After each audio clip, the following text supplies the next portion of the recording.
Assalamualaikum warahmatullahi wabarakatuh dan salam sejahtera. Semalam sekali lagi kita membuat keputusan yang besar, iaitu Perintah Kawalan Pergerakan yang Diperketatkan ataupun PKPD di kawasan Batu 21 hingga 24 Sungai Lui, Ulu Langat, Selangor.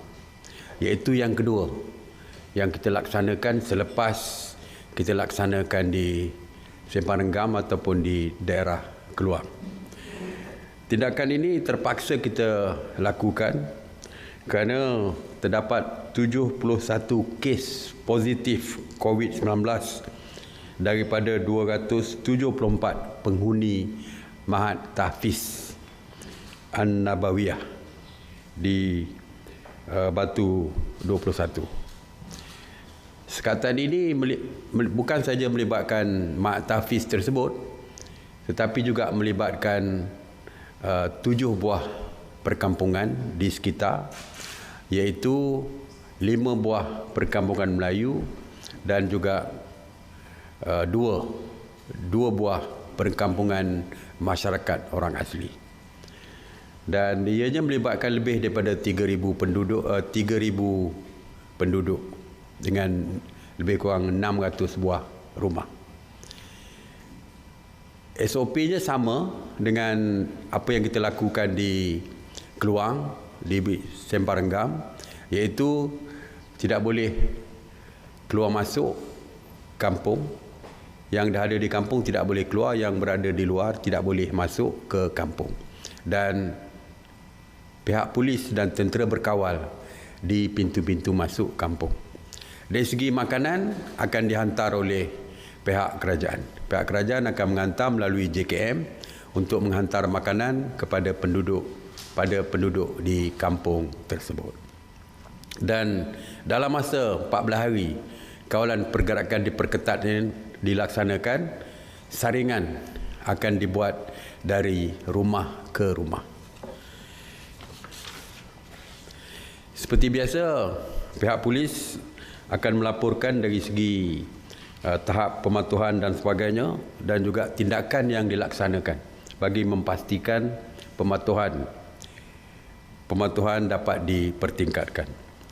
Semalam PDRM telah menahan 828 individu di sekatan jalan raya dan juga rondaan PDRM kerana melanggar PKP ini. Sebenarnya kalau kita lihat, tangkapan semakin meningkat, yang menunjukkan bahawa pihak polis mengambil tindakan yang lebih tegas daripada daripada sebelumnya. Dan sebenarnya sasaran kita bukan untuk menambahkan tangkapan. Sasaran kita adalah untuk mengurangkan tangkapan. Semakin banyak tangkapan setiap hari bermakna masih ramai rakyat kita yang tidak patuh kepada arahan yang dikeluarkan. Sebab itulah sasaran kita supaya semakin hari semakin kurang tangkapan, yang untuk bagi kita menunjukkan bahawa pematuhan rakyat semakin mencapai secara keseluruhannya.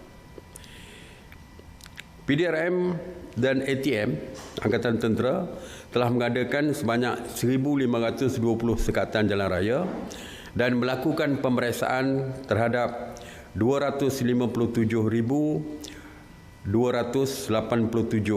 kenderaan. Sekatan jalan raya di tol, seperti yang telah pun diumumkan, bahawa terdapat 23 sekatan jalan raya di tol, tetapi mulai semalam telah pun ditingkatkan kepada 65 sekatan di plaza-plaza tol, dan ianya akan ditingkatkan kepada 114 plaza tol di seluruh negara. Sehingga semalam, jumlah keseluruhan anggota yang bertugas sama ada PDRM, ATM, Rela dan juga APM adalah seramai 67,774 anggota. Dan kita mempunyai simpanan yang lebih ramai jika diperlukan dan akan ditambah daripada masa ke semasa. Seperti yang saya maklumkan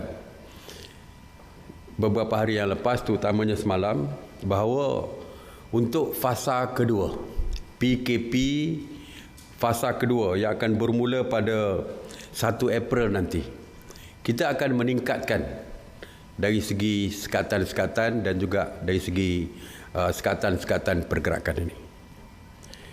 Pada tahap kedua ini kita percaya ianya tentulah berbeza daripada cara yang kita lakukan pada tahap pertama. Walau manapun ingin saya tegaskan, ianya sekatan yang kedua, di fasa kedua ini masih lagi membenarkan pergerakan. Masih lagi kedai-kedai masih dibuka seperti biasa. Cuma mungkin dari segi kawalan masa dan sebagainya yang akan saya sebutkan sebentar lagi. Jadi untuk fasa kedua ni berbeza dengan PKP yang diperketatkan di Sembarenggang dan juga di Ulu Langat. Beza ya. Kalau sana tak boleh keluar rumah langsung, makanan dihantar ke rumah dan sebagainya, tapi di sini tidak. Jauh sekali daripada perintah berkurung seperti yang diwawarkan oleh pihak-pihak yang tidak bertanggungjawab ini. Jadi antara yang akan kita laksanakan, di antara sekatan-sekatan yang akan kita laksanakan adalah yang pertamanya dari segi premis perniagaan. Seperti kita tahu, semua premis perniagaan selain daripada keperluan harian, makanan dan sebagainya tidak dibenarkan. Walaupun seperti kita tahu hari ini supermarket, pasaraya dan sebagainya berniaga sehingga membuka premis mereka sehingga ke pukul 10 malam dan ada yang sampai pukul 12 pun ada kita dengar. Oleh itu kita membuat keputusan, mesyuarat pagi ini membuat keputusan bahawa waktu beroperasi pasaraya, hypermarket dan mana-mana premis yang menjual barang keperluan makanan harian adalah di antara pukul 8 pagi hingga pukul 8 malam.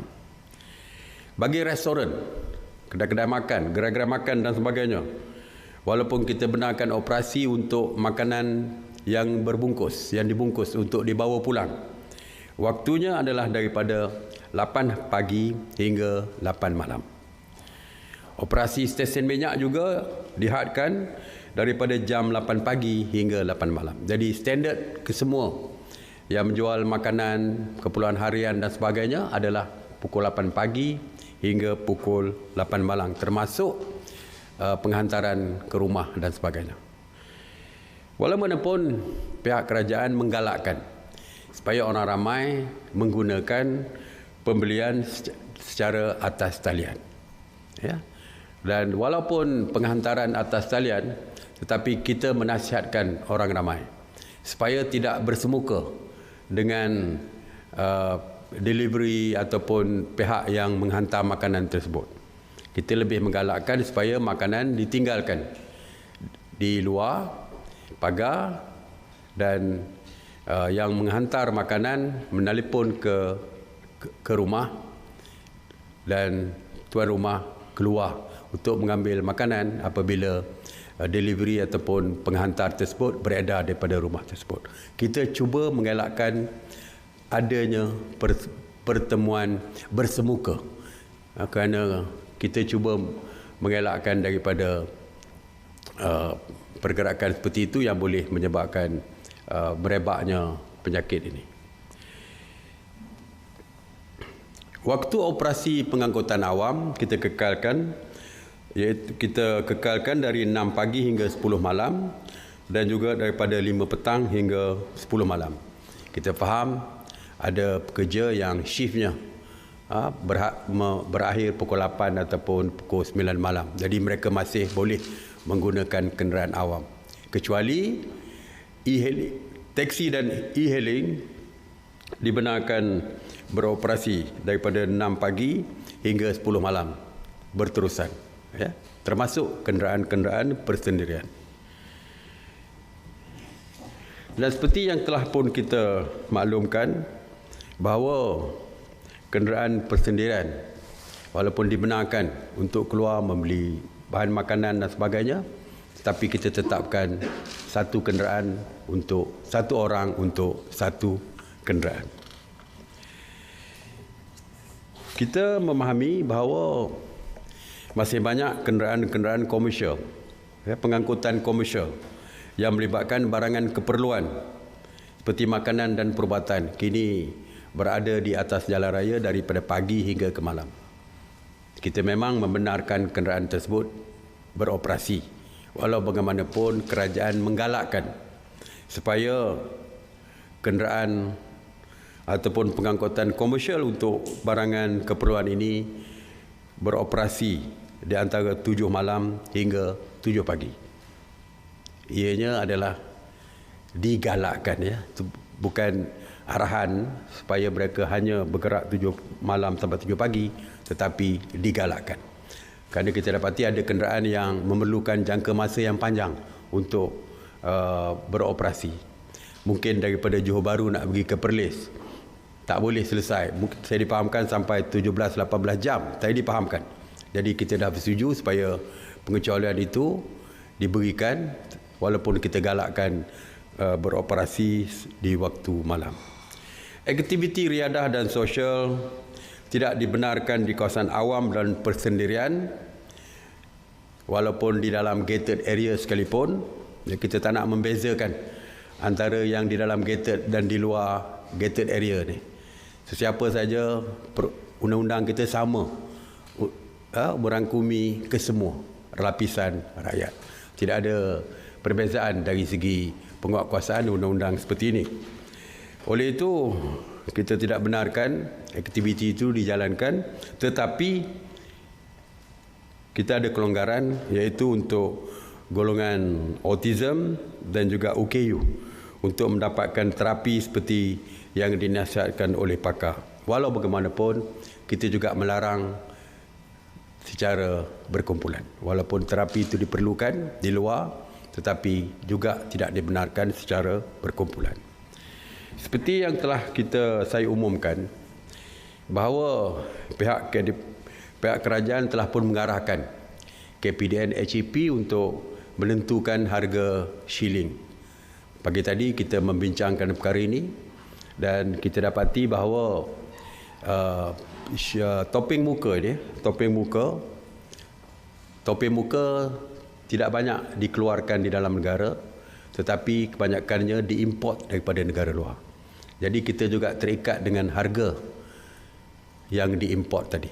Oleh itu, mesyuarat bersetuju harga topeng muka, harga shilling topeng muka adalah RM1.50, iaitu 50 sen lebih murah daripada harga yang telah pun ditetapkan lebih awal, iaitu RM2. Dan kita akan terus mengkaji dari masa ke semasa harga tersebut. Jika didapati harga yang dibeli sudah pun menurun daripada harganya, kita mungkin akan review balik dan mengumumkan semula harga yang lain, harga yang baru. Jadi itu saja yang saya nak sampaikan hari ini. InsyaAllah besok ada beberapa perkara yang penting juga dari segi akan diumumkan dari segi PKP fasa kedua ini. Terima kasih. Assalamualaikum warahmatullahi wabarakatuh. Alright. Assalamualaikum Tuk Sri. Tuk Sri, di bawah PKP fasa yang kedua ni, aktiviti di rumah-rumah ibadat, kalau boleh Datuk Sri perjelaskan sikit. Sama saja di rumah ibadat kita masih lagi tidak membenarkan, ya, untuk kalau di masjid misalnya semayang jemaat masih kekal, tidak dibenarkan. Semayang berjemaah juga kekal untuk tidak kita benarkan setakat ini. Bukan saja di masjid, tetapi juga di semua yang melibatkan semua agama. Gereja-gereja misalnya pada hari Minggu tidak dibenarkan perhimpunan ataupun ibadat mereka secara berkumpulan dan sebagainya. Begitu jugalah tempat-tempat lain, mungkin di kuil-kuil Hindu, di tokong-tokong dan sebagainya. Ianya merangkumi semua agama, ya, bukan untuk Islam semata-mata. harga siling topeng muka ni berkuat puasa bila? Berkuat kuasa hari 1 hari bulan. Semuanya tadi berkuat kuasa 1 hari bulan. Selain daripada topeng muka, macam peralatan lain macam hand sanitizer macam tu ada untuk setakat hari ini KPDN HEP belum menetapkan harga shilling ya untuk sanitizer, sebab kalau kita tahu sanitizer ni mempunyai brand yang berbeza, mempunyai jenama-jenama yang berbeza, yang harganya mungkin berbeza-beza mengikut jenama. Ada yang diimport, ada yang dikeluarkan tempatan dan sebagainya. Jadi kita tidak membuat setakat ini tidak ada ketetapan dari segi harga yang terkawal seperti topeng muka, kerana topeng muka adalah sama saja, ya, berbeza dengan sanitizer. Tapi kita akan bincang dengan pihak KPDN HEP jika ada keperluan. Alright. Terima kasih. Assalamualaikum warahmatullahi wabarakatuh.